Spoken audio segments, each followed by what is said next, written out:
As I've already mentioned in my talk this morning, research on Fabry disease in Amsterdam has quite some history. It started in the 1970s. However, there was a period in the 80s that much of our attention went to another disease, which is Gaucher disease. And it's only after the availability of the enzyme preparations for ERT that we really started again to study very intensely Fabry disease. So if you look to Fabry disease very quickly, of course we all know that it is caused by a deficiency in the enzyme alpha-galactosidase A, and that this gene is located on the X chromosome. And thanks to the work of many, including certainly also Joe Clark, we know that this is the lipid structure that cannot be degraded well by the enzyme, and the enzyme should cut at this site, removing the terminal sugar from this lipid structure that has various names. I will use during my presentation CTH, but I could just as well call it GB3. So, Gaucher disease and Fabry disease. For a biochemist like me, Gaucher disease and Fabry disease are two of a kind. As you see, both enzymes have to degrade this type of lipid structure, and so the problems resemble each other pretty much. And in both cases, glycolipids accumulate. However, if you look to these disorders clinically, they are two of a completely different kind. Whereas striking characteristics of Gaucher patients are enlargement of the spleen and the liver, of course these types of problems do not occur in Fabry patients. So clinically, also biochemically, they are quite closely related, it seems. Clinically, they are completely different diseases. So the views on Fabry disease have very much been formed by one of our colleagues in the United States, Professor Dr. Bob Desnick. And many reviews have been written by him. And just to introduce you to his view, I first very basically want to explain a couple of words. Well, you have depicted here schematically circulating blood. Of course, that's in vessels, and the inner coating of the vessel is accomplished by a particular cell layer, and these cells are called endothelial cells.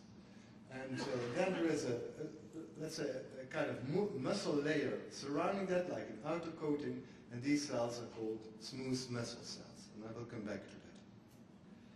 So the view on the pathogenesis and how the disease develops in Fabry disease has been very much put forward by Professor Desnick, and it is more or less simplified in this cartoon.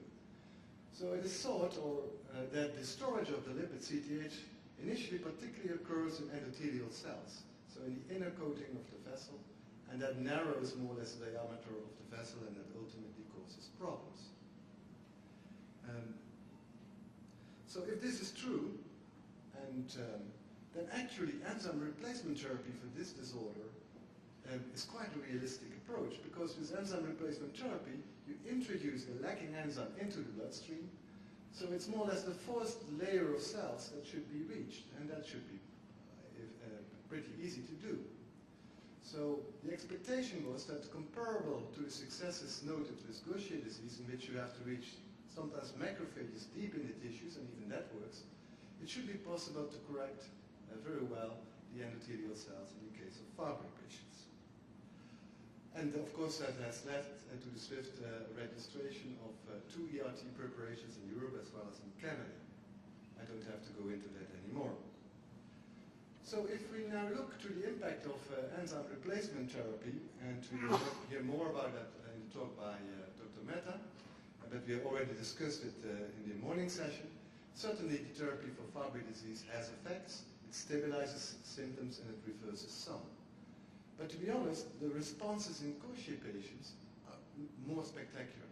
There you see true reversals of symptoms, except for some of the signs like liver cirrhosis and skeletal lesions.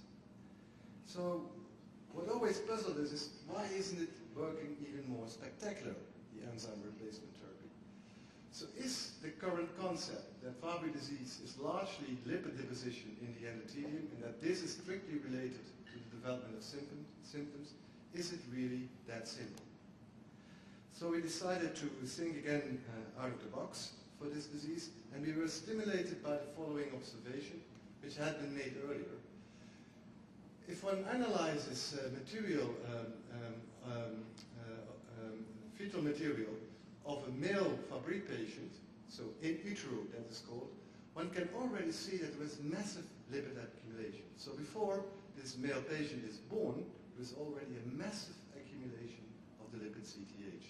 It's not the case in a carrier, a female carrier for Fabry disease, or in a normal individual. So already before birth there is this massive lipid storage. So how is this relationship now between the lipid and the disease symptoms?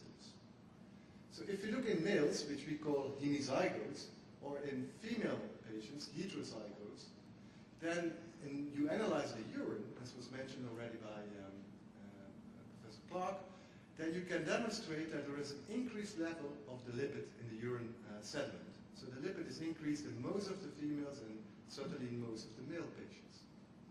And this is very useful for diagnostic purposes, as is also shown in a very nice new method developed here in Canada by Auré Blain. However, if you look into the blood of Fabry patients, then the picture is less revealing.